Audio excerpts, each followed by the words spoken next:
Hello बच्चों, बाल मंदिर के इस YouTube चैनल में आपका स्वागत है। बच्चों, हम लोग बात कर रहे थे दूरदर्शी के बारे में। मैंने पहला लेक्चर इसमें बताया था दूरदर्शी, और हमने उसमें अपवर्ती दूरदर्शी की बात की थी, और हमारा उसका मैग्निफिकेशन का फॉर्मूला आया था m बराबर माइनस एफ ओ अपॉन क्या आया था यू। ऋणात्मक चिन्ह क्यों आया था मैंने आप लोगों को बता दिया था, ध्यान रखना बच्चों। अभी अपना फॉर्मूला m बराबर एफ ओ अपॉन यू, ध्यान रखना, ये हमारा मैग्निफिकेशन का फॉर्मूला था। एफ ओ अभिदृश्यक लेंस की फोकस दूरी, यू वो बिंब की जो प्रतिबिंब बन रहा है उसकी, पहला प्रतिबिंब बन रहा है उसकी नेत्रिका से दूरी कितनी है, उसकी हम बात करेंगे। अब ध्यान रखना, दो कंडीशन है। पहला, यदि अंतिम प्रतिबिंब कैपिटल डी दूरी पर प्राप्त होता, कैपिटल डी दूरी पर प्राप्त होता, ये हम लोगों ने पढ़ा है m बराबर minus F O upon U. अब यहाँ पे क्या हो गया कि v बराबर क्या हो गया माइनस v। कल डायग्राम देखा था ना आप लोगों ने, ये बिंब और ये उसका, ये यहाँ में अनंत पे है, इसका प्रतिबिंब ये बना ए बी, ये बन गया ए डैश बी डैश, ये बन गया A double dash B double dash. तो ये इसके लिए बिंब और ये प्रतिबिंब, तो v बराबर हो गया माइनस डी, u बराबर हो गया माइनस यू, f बराबर क्या हो गया एफ ई। ठीक है, 1 upon V minus 1 upon U बराबर 1 अपॉन एफ। v की जगह माइनस डी, u की जगह माइनस यू, इधर क्या आ गया 1 अपॉन एफ। ये माइनस ये इधर चला गया, तो क्या आ गया 1 अपॉन यू बराबर क्या आ गया 1 upon F E plus 1 upon. ये आया बच्चों।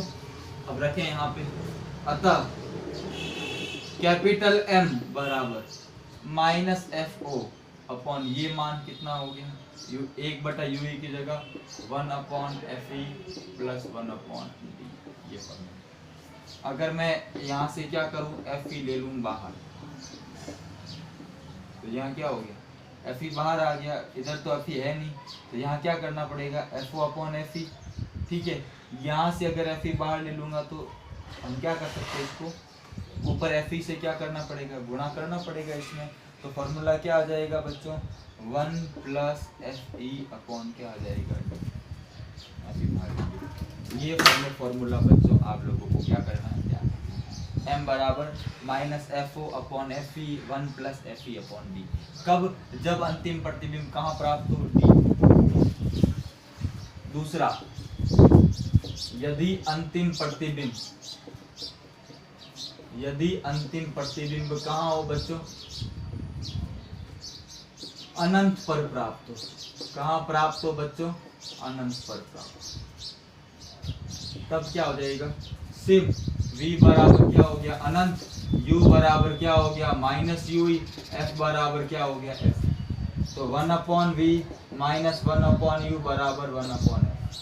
1 अपॉन अनंत माइनस 1 अपॉन माइनस यू बराबर क्या आ गया 1 अपॉन एफ। तो 1 अपॉन यू बराबर क्या आ गया 1 अपॉन एफ। अब m का फॉर्मूला क्या है, m बराबर माइनस एफ ओ बटा यू, तो 1/यू क्या आ गया एफ ई, तो माइनस एफ ओ अपॉन क्या आ गया। बच्चों इस केस में क्या होगा कि जब नजदीक होती है ना कोई चीज, तो आंखों पे दबाव ज्यादा होता है, और यहाँ पर आंखें नॉर्मल कंडीशन में, यहाँ आंखों को थोड़ा उसके ऊपर क्या करना पड़ता है, दबाव। ये ध्यान रखना नॉर्मल कंडीशन पे। और ध्यान रखना ये जो है वो मैक्सिमम मैग्निफिकेशन, कितना है मैक्सिमम मैग्निफिकेशन, अधिकतम आवर्धन, और ये बच्चों कितना है मिनिमम मैग्निफिकेशन। ठीक है ना, अगर आंखों पे दबाव डाल के देखना पड़ता है तब ये वाली कंडीशन, मैक्सिमम मैग्निफिकेशन तब भी ये वाली कंडीशन, मिनिमम मैग्निफिकेशन तब ये वाली कंडीशन, आंखें सामान्य हो तब ये वाली कंडीशन। तो दो फॉर्मूले हैं, नॉर्मल फॉर्मूला ये है, इससे एक फॉर्मूला ये बना, एक फॉर्मूला ये बना। तो बच्चों ये चीजें आपको ध्यान रखनी, किसके लिए, अपवर्ती दूरदर्शी के लिए। किसके लिए, अपवर्ती दूरदर्शी के लिए। ये बातें आप लोगों को क्या करनी है, ध्यान रखनी पड़ेगी बच्चों। ठीक है बच्चों, एक बार आप इसका स्क्रीनशॉट ले लें, अच्छे से आप एक बार इसका स्क्रीनशॉट ले लें, फिर मैं आगे बात करूँ।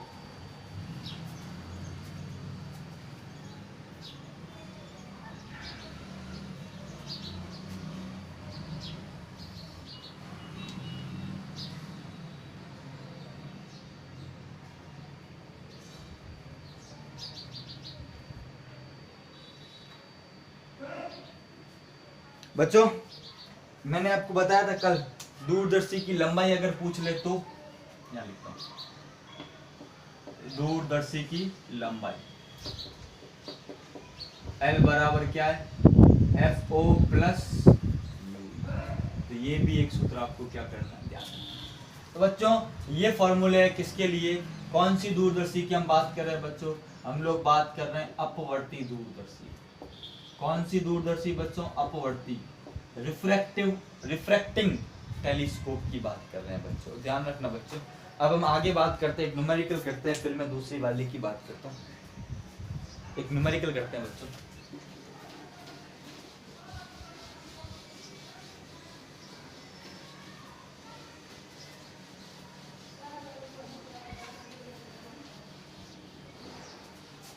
फॉर्मूला आपके सामने बच्चों, FO/FE, और दूसरा फॉर्मूला भी आपके सामने, मैंने दोनों बता दी।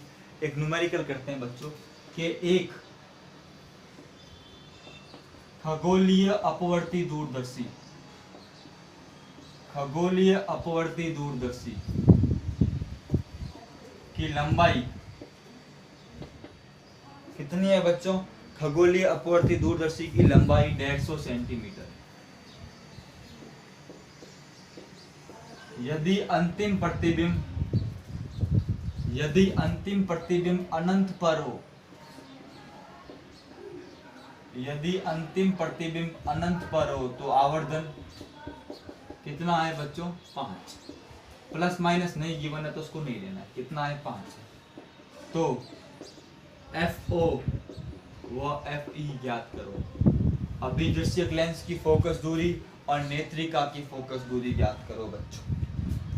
यहाँ हमको एक कंडीशन दे दी है, अंतिम प्रतिबिंब कहाँ बनता हो, अनंत पर बनता हो। कहाँ बनता हो, अनंत पर।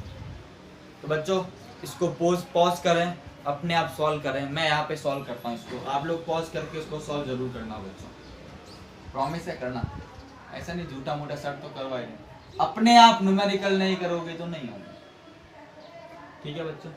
तो देखो इधर, हम अगर इसको समझे, m का मान कितना दिया बच्चों, 5, और अनंत पर प्रतिबिंब हो, अनंत पर अंतिम प्रतिबिंब कहाँ प्राप्त हो, अनंत पर।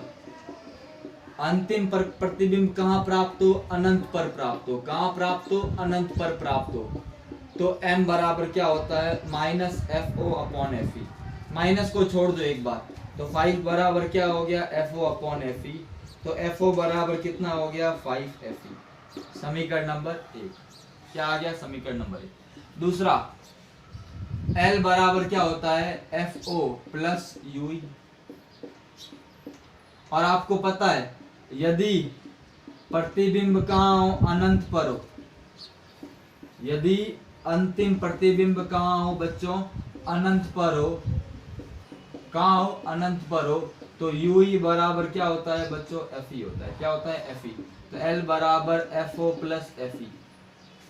तो और FO किसके बराबर है, 5FE। तो L बराबर 5FE प्लस FE। L कितना है, 150 बराबर 6FE। तो FE बराबर 150/6 कितना आ गया, 25 सेंटीमीटर। कितना आ गया, 25 सेंटीमीटर। और अगर FO की बात करें तो कितना है, 5FE।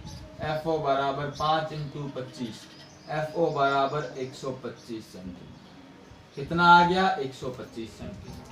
तो FE आ गया। आपको पता है ये छोटा होता है, ये बड़ा होता है, और उत्तल लेंस से दोनों फोकस दूरियां क्या होगी, धनात्मक।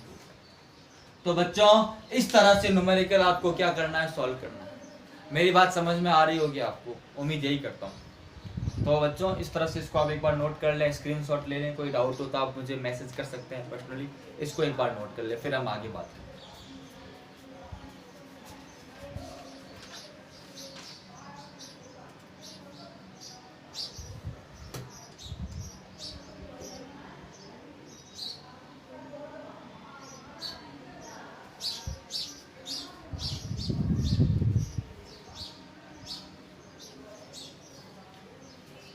ठीक है बच्चों। अब बच्चों इस दूरदर्शी से कुछ प्रॉब्लम है, अपवर्ती दूरदर्शी से कुछ प्रॉब्लम है, जिसकी हम लोग चर्चा करेंगे कि क्या प्रॉब्लम है अपवर्ती दूरदर्शी से। क्या प्रॉब्लम है अपवर्ती दूरदर्शी की, तो उसकी हम बात करेंगे कि अगर हम बात करें अपवर्ती दूरदर्शी के कुछ प्रॉब्लम्स है जिसके कारण हम इसकी बात करते हैं, कुछ कमियां हैं की कमी, इसको बच्चों हम लोग नोट करते हैं कि अपवर्ती दूरदर्शी की बच्चों क्या क्या कमियां हैं जिसको हम लोग समझते हैं बच्चों इसमें सबसे पहली चीज है ना अभिदृश्यक लेंस। अभिदृश्यक लेंस का द्वारक, अभिदृश्यक लेंस का द्वारक बड़ा होना चाहिए या फोकस दूरी बड़ी होनी, ज्यादा होनी चाहिए। इससे क्या होता है, ये इससे क्या होगा, बड़ा द्वारक होगा ना तो ये क्या होता है, ये लेंस क्या होता है, यह दूरदर्शी क्या होती है, महंगी होती है। क्या होती है, महंगी होती है। और दूरदर्शी क्या होती है, भारी होती है। क्या होती है, भारी होती है। क्योंकि इसको हैंडल करना बहुत डिफिकल्ट हो जाएगा, समझना ये सिंपल है, बड़ा होना चाहिए और इस बड़े फोकस की द्वारक बड़ा होना चाहिए तथा फोकस दूरी भी अधिक होनी चाहिए। देखा ना 125, एक 25 थी, दूसरी 125 थी, तो ये चीज बच्चों थोड़ी सी प्रॉब्लम करती है। क्या करती है, प्रॉब्लम करती है। उसको पकड़ने में एक तो महंगा होता है, भारी होती है दूरदर्शी ये, इसको हैंडल करना भी क्या होता है, डिफिकल्ट, एडजस्ट करना भी क्या होता है, डिफिकल्ट होता है। दूसरा बच्चों इसमें दो दोष होते हैं, एक तो वर्ण विपतन का दोष होता है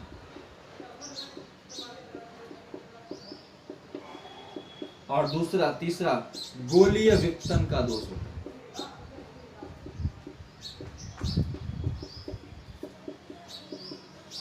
क्या मतलब है, इसको समझते हैं बच्चों। ये बड़ा लेंस है, अगर प्रकाश किरणें समांतर होगी तभी तो कहां से गुजरेगी, फोकस बिंदु से। पर अगर ये नजदीक होगी तभी, अगर ये वाली किरणें है ना तो ये फोकस बिंदु से गुजरे ऐसा जरूरी नहीं। हमेशा ध्यान रखना कि जो समांतर किरणें बहुत नजदीक होती है, द्वारक छोटा होता है, बड़ा द्वारक होगा, किरणें दूर होगी तो ये किसी और बिंदु पे जाके मिलेगी तो क्या हो जाएगा, प्रतिबिंब दो अलग अलग जगह बन जाएगा। ये अब दो अलग अलग जगह बनाएगा तो नेत्रिका के लिए दो आभासी बिंब हो जाएंगे, तो फिर क्या हो जाएगा, हमारा गोलीय विपतन। इसको क्या कहते हैं, गोलीय विपतन। कोणीय वर्ण विपतन का मतलब क्या है कि प्रकाश में कितने रंग होते हैं, 7, और सातों रंगों का क्या होगा, तरंग दैर्ध्य अलग अलग होता है। तरंग दैर्ध्य बदलने के साथ क्या हो जाएगा, म्यू बदल जाएगा। म्यू बदल जाएगा तो क्या होगा, कोई ज्यादा मुड़ेगी, कोई कम मुड़ेगी। ये बात मैं आपको बता चुका हूं, कोई ज्यादा मुड़ेगी, कोई कम मुड़ेगी। ये अलग अलग रंगों की बात कर सकते हैं, मैंने आपको पहले बता चुके हैं। तो ये दो दोष होते हैं किसके कारण, इस अपवर्ती दूरदर्शी में। क्यों, क्योंकि अभिदर्शक लेंस का द्वारक क्या होता है, बड़ा होता है, बड़ा होता है तथा फोकस दूरी अधिक होती है। तो इसके कारण ये हमें कुछ बातें ध्यान रखनी है। तो बच्चों ये ऐसी बातें जिससे हम लोग ये पता लगा रहे कि ये दूरदर्शी हमारे काम की नहीं, इसको हैंडल करना भी इजी नहीं होता है। स्टैंड के ऊपर लगाना, बड़ा लेंस है तो स्टैंड पे लगाना क्या होता है, डिफिकल्ट होता है। तो ये एग्जाम में पूछते नहीं है, ये मैं आपको बता रहा हूँ इससे।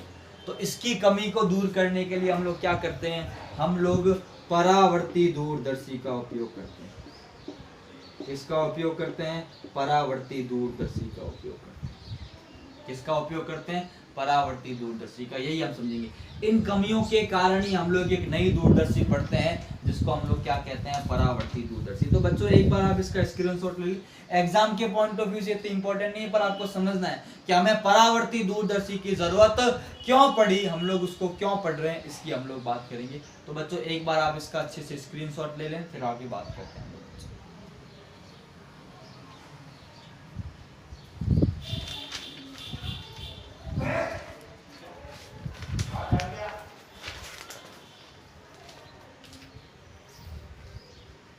ठीक है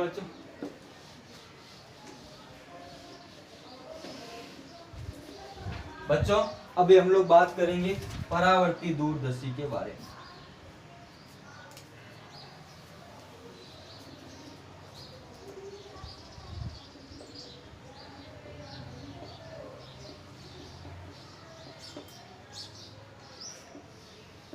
अपवर्ती दूरदर्शी के दोषों को दूर करने के लिए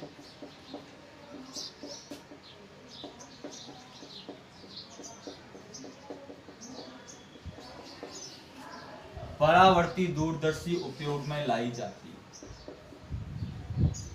परावर्ती दूरदर्शी उपयोग में लाई जाती है।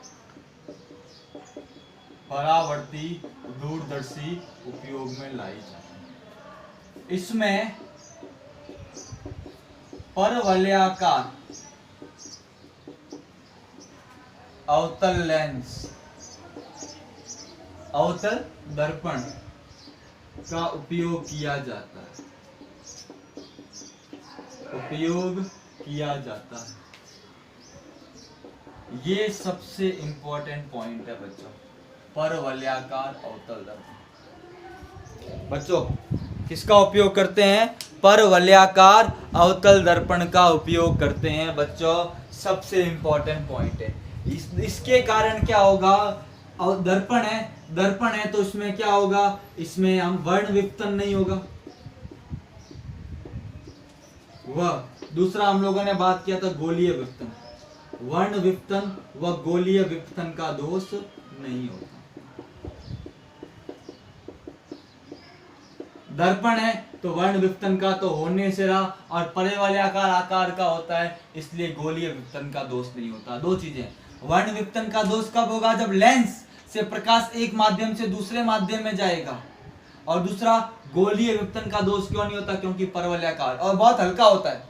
अब एक लेंस होगा तो ऐसा हो गया ना, ये तो खाली एक पतली सी सतह हो गई। लेंस तो बड़ा होता है ना, ये बहुत हल्का भी होता है और बहुत सारे फायदे हैं इसके बच्चों, बहुत सारे फायदे हैं इसके, बहुत सारे एडवांटेज है इसके, ध्यान रखना। इस चीज को मैं लिखवाऊंगा आगे, आप देखो आगे हम क्या करते हैं इसमें, ठीक है ना बच्चों। तो ये इसका फायदा है, ध्यान रखना। ध्यान लिख लेते हैं क्या फायदे हैं इसके। पहला क्या होगा? गोलीय विपतन का दोष नहीं होता। गोलीय विपतन व वर्ण विपतन का दोष नहीं होता।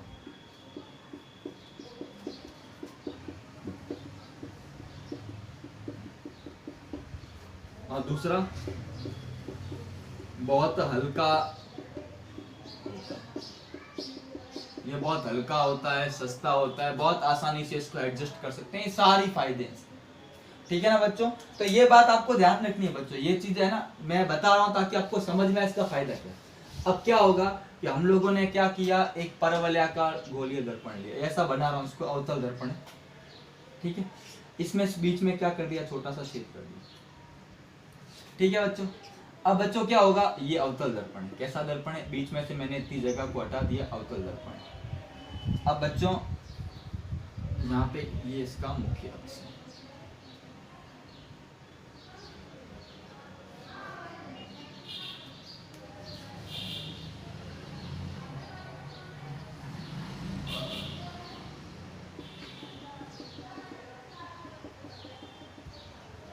यहाँ पे कहीं क्या फोकस बिंदु होगा?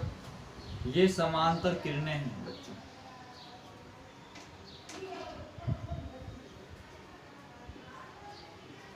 कहाँ पे आएगी? फोकस बिंदु पे आती है। ये है परवलयाकार अवतल दर्पण, और ध्यान रखना ये प्राथमिक दर्पण। कैसा दर्पण है? प्राथमिक दर्पण। अब बच्चों क्या होता है, यहाँ पे आएगी, पर हम लोग क्या करते हैं, यहाँ पर एक हम लोग लगाते हैं उत्तल दर्पण। क्या लगाते हैं? उत्तल दर्पण। बच्चों ये ध्यान रखना, द्वितीयक दर्पण। कैसा दर्पण है? द्वितीयक उत्तल दर्पण। अब ये किरणें यहाँ पर आनी चाहिए पर आती नहीं, बीच में क्या आ गया दर्पण, इसका मतलब ये है F। ये जो है इस दर्पण के लिए किसकी तरह काम करेगा? आभासी बिंब की तरह काम करेगा। किसकी तरह काम करेगा? आभासी बिंब की तरह काम करेगा।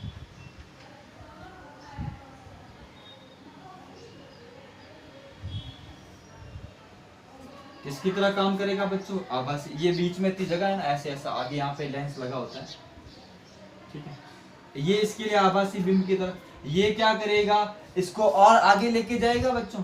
तो ये क्या करेगा? इसको और आगे लेके जाएगा।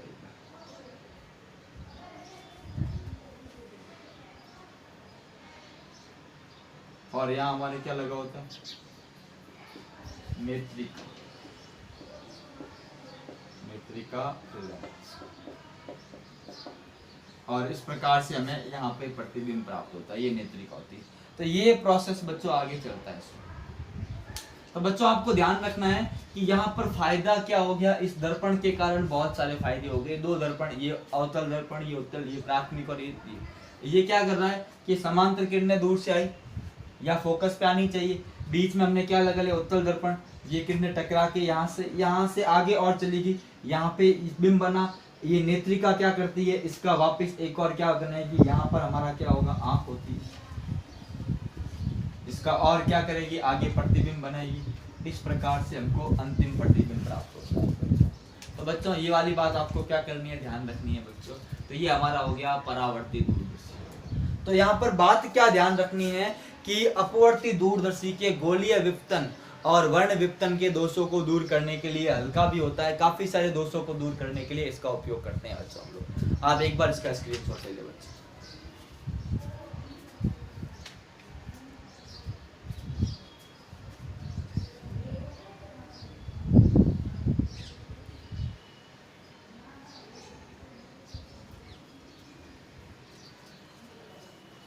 इसकी बच्चों आवर्धन क्षमता की बात करें तो फॉर्मूला वही है, m बराबर क्या होगा? FO अपॉन FE,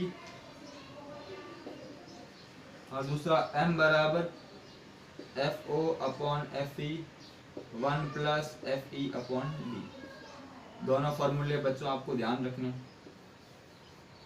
m बराबर FO अपॉन FE, m बराबर FO upon FE 1 plus FE upon D। ये अधिकतम है, क्या है बच्चों? अधिकतम। और ये बच्चों क्या है? न्यूनतम। सेम ये बच्चों इस तरह से आप बच्चों एक बार इसका स्क्रीनशॉट ले ले अच्छे से ध्यान।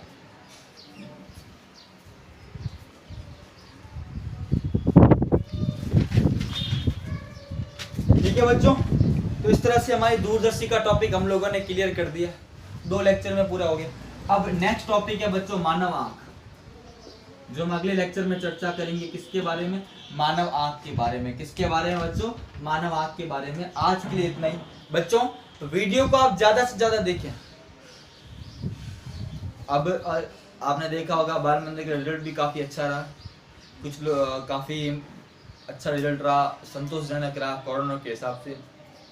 आप लोगों को ये और स्कोर तोड़ना है, तो इसके लिए आपको अच्छी मेहनत करनी पड़ेगी। अब स्कूलें कब ओपन होगी नहीं होगी वो सरकारी फैसले, हमें अपनी पढ़ाई करनी है। इसका फायदा लो, आप इसका फायदा ले सकते हैं। बाकी आपको डाउट हो तो हम लोग हैं, आप हमें पर्सनली पूछें। जो भी रेगुलर वीडियोस देख रहे हैं उनको 100% फायदा होगा बच्चों। डेफिनेटली मेहनत आप लोगों के लिए की जा रही है, तो आप वीडियोस को ज़्यादा से ज़्यादा देखें, लाइक करें, शेयर करें, ताकि हम भी मोटिवेट हो। हम भी ज़्यादा मोटिवेट होंगे तो और अच्छी ज़्यादा मेहनत करेंगे आप लोगों के लिए। मैं इस चैप्टर को इतना बड़ा क्यों लिया? क्योंकि हर एक चीज़ मैंने आपको बताई, खाली छोटा छोटा नहीं करना है। क्लास में होता तो क्लास वाली स्टडी करवा रहा हूँ यहाँ पे। अब बाकी मौका मिलेगा, क्लास जब भी खुलेगी तो मैं कोशिश करूंगा इनको वापस रिपीट करने का। पर अभी आप लोग इसकी तैयारी पूरी करें, और सिलेबस क्लास खुलेगी तो हम लोग कंप्लीट कराएंगे किसी तरह से। पर आप लोग अपनी तैयारी अभी से दे दें, ताकि आपको क्लास खुलने, स्कूल खुलने पे बहुत फायदे हो जाएंगे। थैंक यू सो मच बच्चों, आज के लिए इतना ही। बाकी हम लोग बात करेंगे अगले लेक्चर के।